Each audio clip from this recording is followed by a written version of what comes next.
Baik, Assalamualaikum warahmatullahi wabarakatuh. Perkenalkan, kami dari kelompok 3 dengan kelompok Nesa, Dwi Sukma, Alvina, Fajar Anwar, dan Adir Hambari akan menyampaikan hasil diskusi kami dengan tema sejarah dan profil KPI serta pedoman perilaku penyiaran.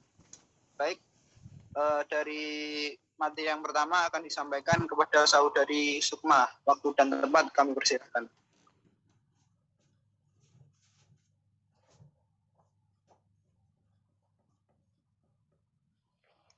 Baik, terima kasih. Profil KPI. KPI atau Komisi Penyiaran Indonesia lahir pada tahun 2002 atas amanat Undang-Undang Nomor 32 tahun 2002 yang terdiri dari KPI Pusat dan KPI Daerah atau tingkat provinsi, yang terdiri dari 9 anggota KPI Pusat yang dipilih oleh DPR dan 7 anggota KPI daerah yang dipilih oleh DPRD. Dalam pelaksanaan tugasnya, KPI dibantu oleh Sekretariat Tingkat Eselon 2 yang statusnya terdiri dari staf pegawai negeri sipil serta staf profesional non-PNS. KPI merupakan wujud peran serta masyarakat yang berfungsi untuk mewadahi aspirasi serta mewakili kepentingan masyarakat akan penyiaran untuk mengembangkan program-program kerja hingga akhir kerja dengan selalu memperhatikan tujuan yang diamanatkan oleh Undang-Undang Nomor 32 Tahun 2002 Pasal 3, yaitu penyiaran diselenggarakan dengan tujuan untuk memperkukuh integrasi nasional, terbinanya watak dan jati diri bangsa yang beriman, bertakwa, mencerdaskan kehidupan bangsa, mewujudkan kesejahteraan umum dalam rangka membangun masyarakat yang mandiri, demokratis, adil, dan sejahtera, serta menumbuhkan industri penyiaran Indonesia. Untuk mencapai tujuan tersebut, organisasi KPI dibagi menjadi 3 bidang, yaitu bidang kelembagaan yang menangani persoalan hubungan antar kelembagaan KPI, koordinasi KPID, serta pengembangan kelembagaan KPI. Yang kedua, bidang struktur penyiaran yang bertugas menangani perizinan, industri, dan bisnis penyiaran. Sedangkan bidang pengawasan isi siaran menangani pemantauan isi siaran, pengaduan masyarakat, advokasi, dan literasi media. Sebelum KPI terbentuk, Undang-Undang Nomor 24 Tahun 1997 tentang penyiaran mengamanatkan terbentuknya Badan Pertimbangan dan Pengendalian Penyiaran Nasional. Walau demikian, BP3N tidak sempat didirikan hingga penggantinya. Undang-Undang Nomor 32 Tahun 2002 tentang penyiaran disahkan, yang merupakan dasar utama bagi pembentukan KPI. Semangatnya adalah pengelolaan sistem penyiaran yang merupakan ranah publik harus dikelola oleh sebuah badan independen yang bebas dari campur tangan pemodal maupun kepentingan kekuasaan. Terima kasih Saudari Sukma. Baik, selanjutnya bisa disampaikan oleh Saudara Adir. Untuk waktu dipersilahkan.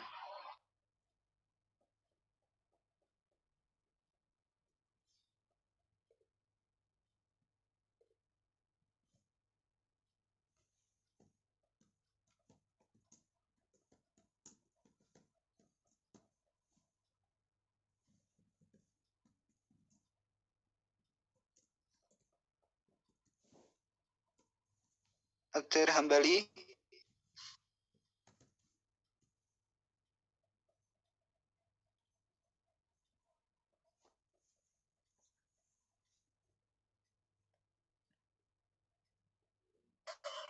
Baik, materi selanjutnya akan saya sampaikan tadi. Proses demokrasi di Indonesia menetapkan publik sebagai pemilik dan pengendali utama ranah penyiaran. Karena frekuensi adalah milik publik dan sifatnya terbatas, maka penggunanya harus sebesar-besarnya bagi kepentingan publik. Sebesar-besarnya bagi kepentingan publik artinya adalah media penyiaran harus menjalankan fungsi pelayanan informasi publik yang sehat. Informasi terdiri dari bermacam-macam bentuk, mulai dari berita, hiburan, ilmu pengetahuan, dan lain-lain. Dasar dari fungsi pelayanan informasi yang sehat adalah seperti yang tertuang dalam Undang-Undang Penyiaran Nomor 32 Tahun 2002, yaitu Diversity of Content atau prinsip keberagaman isi, dan Defense of Ownership atau prinsip keberagaman kepemilikan. Kedua prinsip tersebut menjadi landasan bagi setiap kebijaksanaan yang dirumuskan oleh KPI.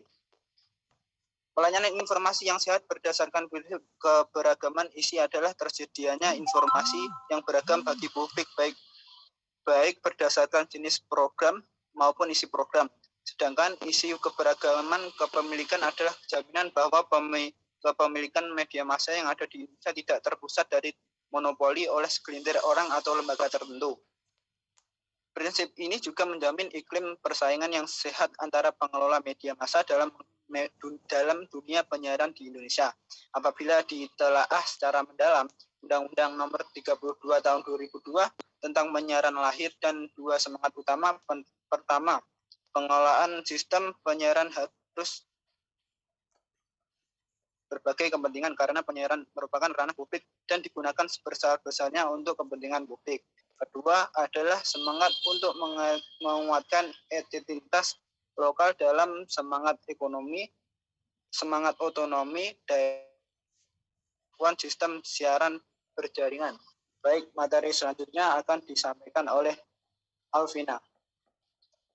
Oke, selanjutnya itu, maka sejak disahkannya Undang-Undang Nomor 32 Tahun 2002 terjadi perubahan fundamental dalam pengelolaan sistem penyiaran di Indonesia, di mana pada intinya adalah semangat untuk melindungi hak masyarakat secara lebih merata.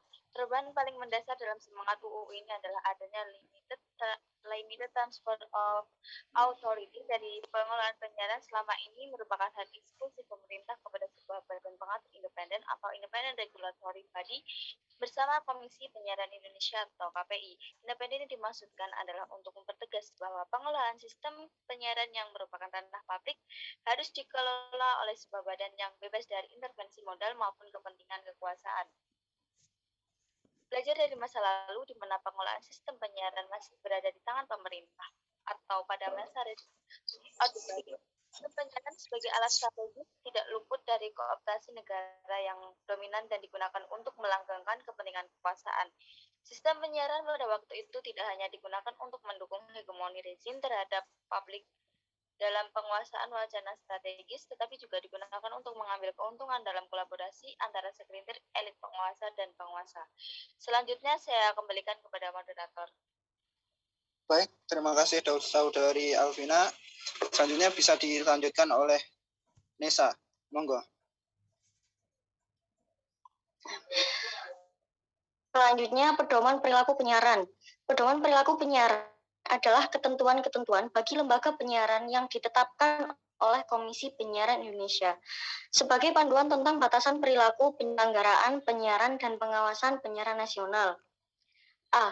Bahwa dalam rangka pengaturan perilaku lembaga penyiaran di Indonesia dibutuhkan suatu pedoman yang wajib dipatuhi agar pemanfaatan frekuensi radio sebagai ranah publik yang merupakan sumber daya alam terbatas dapat senantiasa ditunjukkan untuk kemaslahatan masyarakat sebesar-besarnya. Yang B. Bahwa dengan keberadaan lembaga-lembaga penyiaran di Indonesia harus disusun pedoman yang mampu mendorong lembaga penyiaran untuk memperkokoh integrasi nasional, terbinanya watak dan jati diri bangsa yang beriman dan bertakwa, mencerdaskan kehidupan bangsa, memajukan kesejahteraan umum dalam rangka membangun masyarakat yang mandiri, demokratis, adil, dan sejahtera. Selanjutnya, bahwa berdasarkan pertimbangan sebagaimana yang dimaksud pada huruf A dan huruf B, Komisi Penyiaran Indonesia menetapkan pedoman perilaku penyiaran. Saya kembalikan lagi kepada moderator. Baik, terima kasih. Selanjutnya dari kelompok kami membuka 2 slot pertanyaan. Mungkin dari teman-teman yang ingin bertanya kami persilahkan. 2.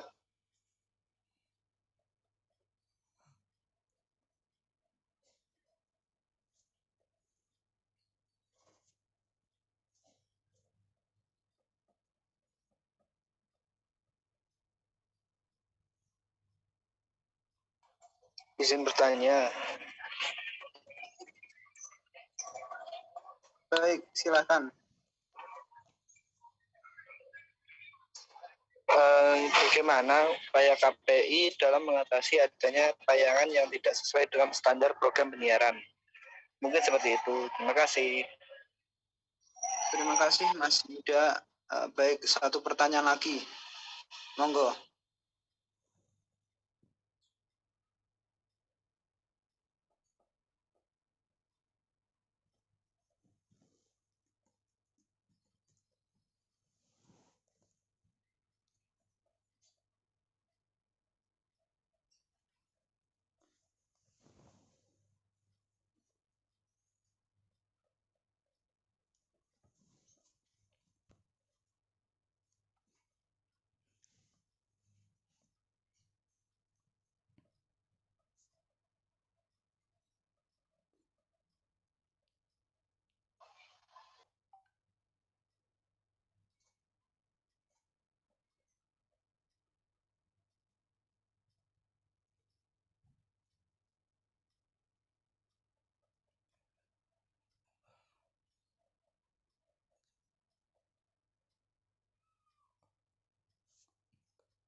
Halo, apa pertanyaan sudah ditanyakan?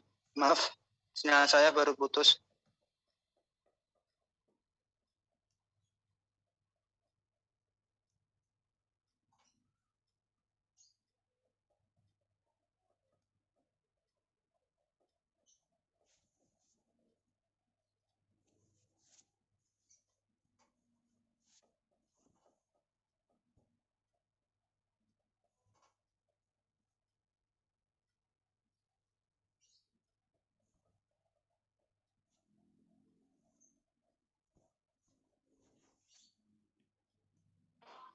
Halo, halo, halo. Saya bertanya ya? Iya, silahkan. Ya, ya, bentar ya. Presentasi, anjir. Baik, ini saya mau bertanya.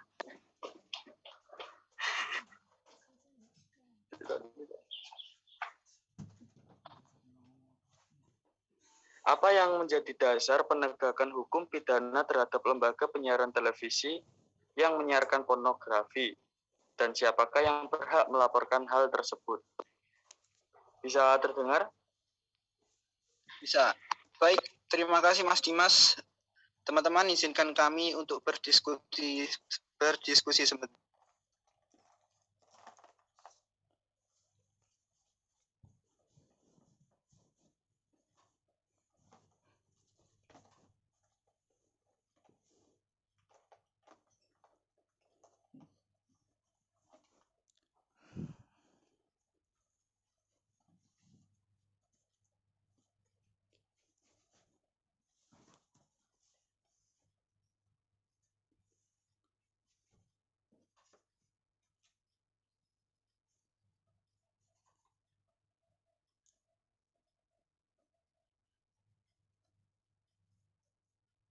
nggak? Ngomong nggak?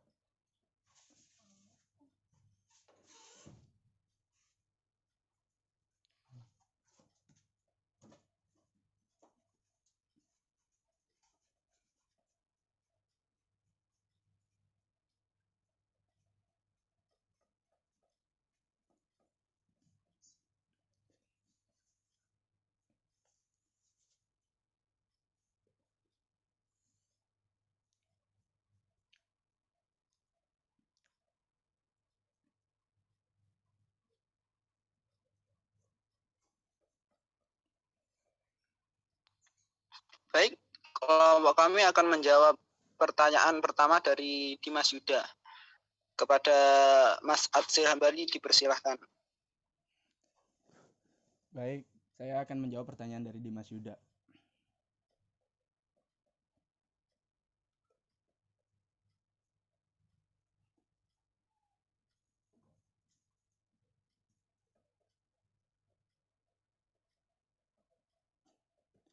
Apa yang menjadi dasar penegakan hukum pidana terhadap lembaga penyiaran televisi yang menyiarkan pornografi?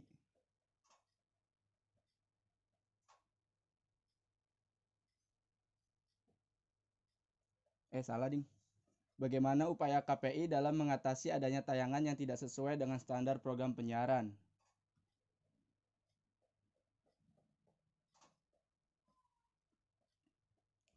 KPI memberikan sanksi berupa teguran secara lisan dan administrasi apabila teguran itu tidak diindahkan.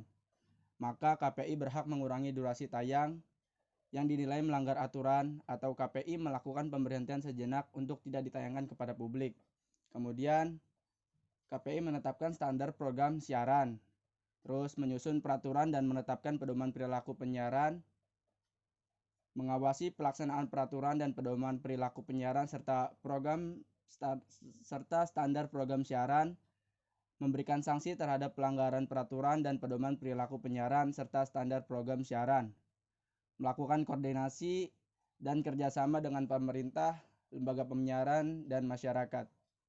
Baik, terima kasih.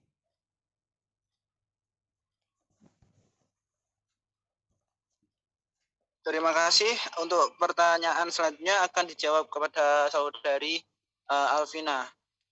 Monggo. Baik, pertanyaannya yaitu apa yang menjadi dasar penegakan hukum pidana terhadap lembaga penyiaran televisi yang menyiarkan pornografi dan siapakah yang berhak melapor hal tersebut? Nah, menurut kami jawabannya yaitu yang menjadi dasar penegakan hukum pidana terhadap lembaga penyiaran televisi yang menyiarkan pornografi adalah Undang-Undang Nomor 32 Tahun 2002 tentang penyiaran. Masyarakat termasuk pihak yang berhak melaporkan apabila terdapat tayangan televisi yang mengandung pornografi. Nah, misalnya pasal 36 ayat 5 huruf B Undang-Undang Nomor 32 Tahun 2002 tentang penyiaran atau UU Penyiaran menyebutkan bahwa isi siaran dilarang menonjolkan unsur kekerasan, cabul, perjudian, penyalahgunaan narkotika, dan obat terlarang. Pelanggaran atas ketentuan tersebut dipidana dengan pidana penjara paling lama 5 tahun dan atau denda paling banyak 1 miliar rupiah untuk penyiaran radio, dan dipidana dengan pidana penjara paling lama 5 tahun dan atau denda paling banyak 10 miliar rupiah untuk penyiaran televisi. Nah, sedangkan berdasarkan pasal 50 dan 52 UU Penyiaran, masyarakat yang mengetahui adanya pelanggaran terhadap P3SPS berhak mengajukan aduan kepada KPI, yang mana KPI wajib meneruskan aduan kepada lembaga penyiaran yang bersangkutan dan memberikan kesempatan hak jawab. Terima kasih. Terima kasih. Mungkin dari teman-teman ada yang ingin menambah dan menyanggah, kami persilahkan.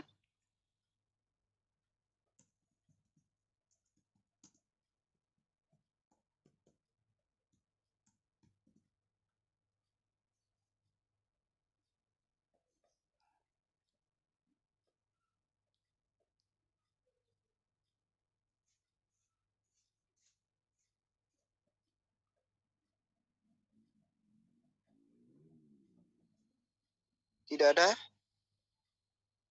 Baik, jika tidak ada, begitulah presentasi dari kelompok kami. Ada kurang lebihnya kami mohon maaf. Akhir kata, Assalamualaikum warahmatullahi wabarakatuh. Waalaikumsalam.